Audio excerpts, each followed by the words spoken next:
So Malik Beasley just became the best free agent available because he's no longer at the center of the biggest NBA scandal. This was just reported by Shams. Malik Beasley is no longer a target of the federal gambling investigation conducted by the Eastern District of New York. His attorney Steve Haney and Mike Scatter told ESPN, this potentially reopens free agency for one of the NBA's top shooters. Malik had a phenomenal 24-25 season, finishing off second in the Sixth Man of the Year race, averaging 16.3 points a game off the bench for Detroit and shot 41.6% behind the three-point line. He was a big factor on why the Pistons made the playoffs, and rumors came out that the Pistons were ready to give him a big extension. The offer on the table was a 3-year, $42 million deal to stay with the Pistons. This would be a very similar contract he recently signed with the Timberwolves in 2020, where he signed a 4-year, $60 million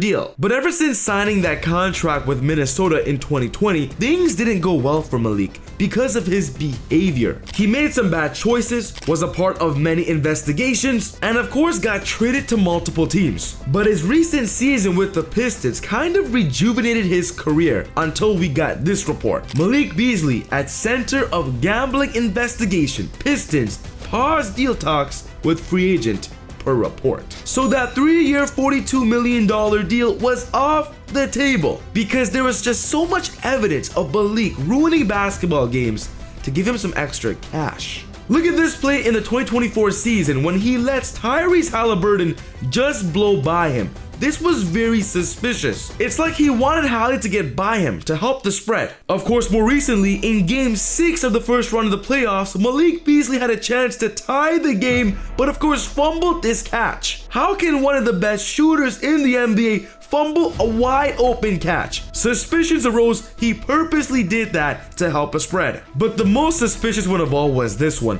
when Malik Beasley went coast to coast when the Wolves were down by 9 points with less than 5 seconds left in the game. The Timberwolves were already gonna lose, but that specific bucket actually put them within the spread, which of course made Malik look super suspicious. But the main investigation was on a different game, when Damian Lillard went back to Portland after leaving for Milwaukee. This was a national televised game, which means everybody was watching. The spread specifically for Malik was that he would get less than 2.5 rebounds. But if you were watching the game, Malik Beasley was crashing those boards like his life depended on it. He ended up the game with 6 rebounds. That is a number that is very unlikely for Malik Beasley, especially when you have Giannis on the team. Like, look at these plays. Malik was fighting for those boards. It was very suspicious that he wanted to outboard even his own teammates. But now, according to Shams, he is no longer the subject of these investigations. And with that being said, he is one of the best free agents on the market. And with Detroit Pistons potentially out of the picture because they can't pay him anymore, there are many teams that want Malik to contribute to the 25-26 season.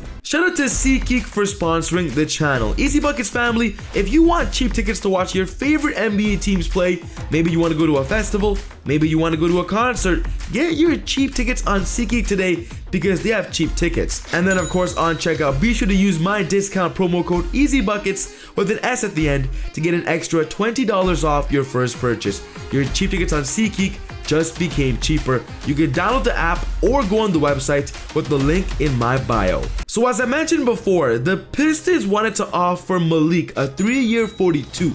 But of course, ultimately what ended up happening was after the investigations began, the Pistons decided to go a different route. They were able to bring in Duncan Robinson. They were able to bring in Caris LeVert. So if the Pistons want to bring back Malik, all they can offer him is a $7.2 million deal. But after an incredible season, Malik Beasley proved he can be a legit team contributor on a championship winning team. So he might not want to sign a cheap deal with the Pistons and go somewhere else where he can really have a chance at winning the title. The Knicks and Cavaliers have checked in on Malik Beasley.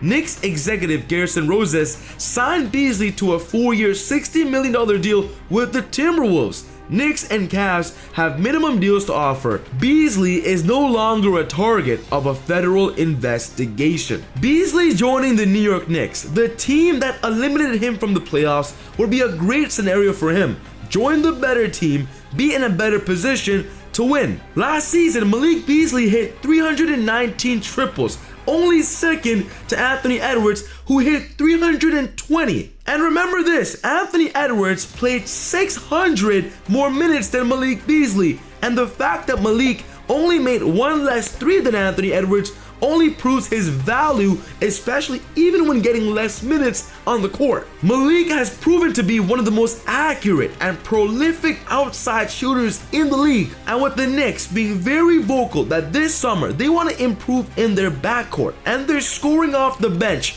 that is exactly what Malik Beasley will bring. He's even better than Jordan Clarkson, because we know that the Knicks just brought in Jordan Clarkson as well. But there's one major problem if he goes to the Knicks. It's the fact that they can only offer him a minimum contract, which means the money they can offer him is even less than the Pistons. And if Malik does not want to go to the Pistons because of money, why go to the Knicks for super less? Basically getting paid the bare minimum. For the New York Knicks, they were ranked 24th in the league in 3 points made, so they desperately want Malik. So if Malik decides to go to New York, it's only going to be because he believes he could win there, and two, he believes he could get minutes, prove to the league his worth again, and then next summer get a long-term deal. The Cavaliers are also interested in Malik Beasley simply because he would be a great floor spacer around Evan Mobley and Jared Allen. But a similar situation just like the Knicks, they can only offer Malik a veteran minimum contract. So of course, if Malik wants to go to Cleveland, it would only be because he believes he'll get minutes and of course truly compete for the championship. But I'm suggesting that the Golden State Warriors are the perfect team to sign Malik Beasley, simply because I believe they're ready to finally make a splash in the offseason. The Warriors have done nothing so far this summer. They haven't even signed Al Horford yet because they're still trying to figure out the Jonathan Kuminga situation. Throughout NBA history, there is only 3 players that have ever scored more than 300 threes and averaged more than 40% behind the arc. Those 3 players are Stephen Curry, Klay Thompson, and Malik Beasley this past season. So if the Warriors want to give Stephen Curry another splash brother, it would have to be Malik Beasley, because we know he's lights out behind the 3. So ultimately, I want to know your thoughts. Where is Malik Beasley going to sign? Who is he going to play for this upcoming season? Let me know your thoughts down in the comments below. But Russell Westbrook still remains one of the biggest unsigned free agents, and we just made a video why things are not looking good for Russ, because it looks like nobody wants him. Check out this video for all the details. But other than that, take it easy, God bless. See y'all next time on Easy Buckets. Peace.